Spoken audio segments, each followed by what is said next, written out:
Alors le projet trouve sa source dans une étude de la Fondation Jean Jaurès qui précisait que 25% des jeunes de 18 à 25 ans n'avaient jamais entendu parler de la Shoah. À partir de ce constat qui peut inquiéter, qui doit inquiéter, le Centre social a choisi d'apporter une réponse innovante. On a réuni des lycéens de 2 établissements scolaires de la commune, le lycée agricole de la Provence Verte, qui est un établissement privé, et le lycée public Maurice Janetti. Le projet initial était des interventions à Saint-Maximin au sein des établissements scolaires par des médiateurs et des historiens de la Fondation du Camp des Milles. Ils sont venus 3 fois sur Saint-Maximin pour proposer des ateliers avec les jeunes, puis une visite au Camp des Milles, celle à laquelle nous participons aujourd'hui, et enfin terminer le parcours avec un voyage pédagogique à Cracovie qui inclut évidemment la visite du camp d'extermination d'Auschwitz. L'intérêt de travailler avec ces jeunes, c'est que ce soit eux, ces jeunes, qui plus tard soient capables d'expliquer leur ressenti, leur vécu, leur compréhension à d'autres jeunes et donc là, eux aussi transmettent la mémoire. Peut-être avec leurs mots, ils vont arriver à faire passer quelque chose. On a vu le wagon en arrivant en bus ce matin, on a tout de suite compris de quoi il s'agissait. Ça permet de garder le passé dans notre mémoire pour éviter au final de refaire les mêmes erreurs du passé. Pouvoir appréhender les signes si jamais ça se reproduit. Je pense que notre génération n'est pas assez éduquée sur les détails. On parle beaucoup de l'histoire, mais on ne parle pas assez des témoignages. On n'entend pas assez les témoignages. Alors témoignage, ça sert à apporter des détails sur ce qui s'est passé pour mieux comprendre ce qui s'est passé et aussi apporter de l'empathie pour pas que ça se reproduise dans l'avenir. C'est le lieu vraiment où les gens ont vécu toute cette atrocité. Avec notre nouvelle génération, tout peut vite dégénérer avec les nouvelles technologies, comme on est juste face à un écran.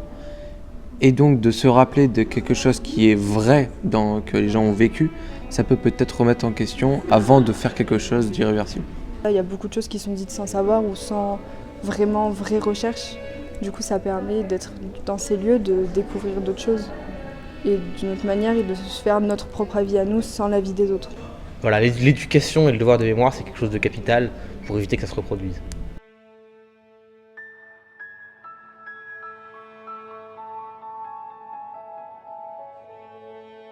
Sur le moment, quand on est arrivé devant Auschwitz, c'était tellement, il y avait tellement de gens, je me suis dit, est-ce que ça va être réellement dur? Et quand on est rentré dedans, il y avait un calme, il y avait pas un bruit, on entendait les oiseaux qui passaient et on voyait tout le monde qui était dans sa bulle.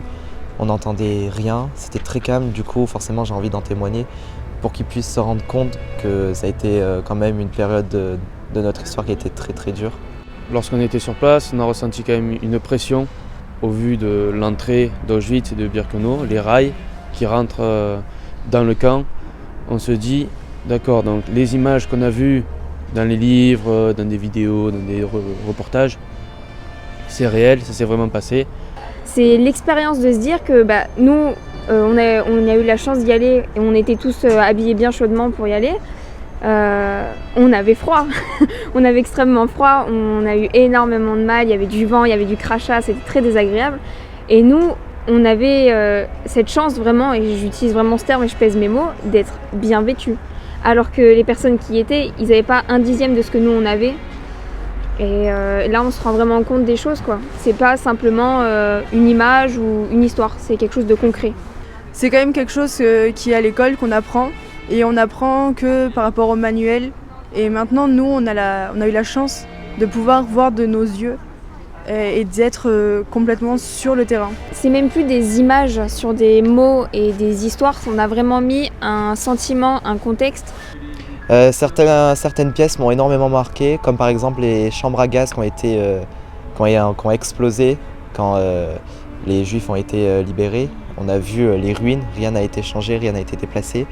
À Auschwitz, on a pu voir la quantité de cheveux qui ont été récupérés, les chaussures des enfants. Ça a été très marquant. C'est quand même bouleversant de se dire jusqu'où peut aller la cruauté humaine et jusqu'où, pour des principes politiques ou socio-économiques ou n'importe quoi, l'homme peut aller. Notre but, c'est d'aller faire des interventions dans les classes afin de pouvoir divulguer à tout le monde ce qu'on a vu et ce qu'on a ressenti. Donc du coup, ce sera en partant du lycée et après pouvoir aller dans d'autres collèges, pouvoir expliquer tout ce qu'on a vécu. Même quand on est sur les lieux, on a du mal à se dire qu'il y a eu des choses aussi atroces que ça. Donc si on n'en parle pas, on pourra encore moins imaginer des choses aussi terribles. L'intérêt que j'ai eu pour filmer, déjà de un, ça m'a beaucoup plu parce que je me suis dit, grâce à cette vidéo, des gens qui n'ont pas forcément la chance d'y aller pourront avoir un aspect visuel de cette visite. Il y a des risques pour que ça revienne comme ça, avec des logiques pareilles, sans qu'ils sachent ce qui s'est passé, ça risque de revenir. Mais c'est pour ça qu'il faut les sensibiliser pour que ça ne revienne pas. Ça fait partie de notre histoire à tous, ça a touché tout le monde, tous les continents, et c'est à nous de le faire savoir, comme on a eu une opportunité d'avoir accès à tout ce savoir. Enfin, nos problèmes à nous deviennent rien comparé à ce qu'ils ont pu vivre, quoi. J'ai très envie de pouvoir faire partager tout ça à tout le monde.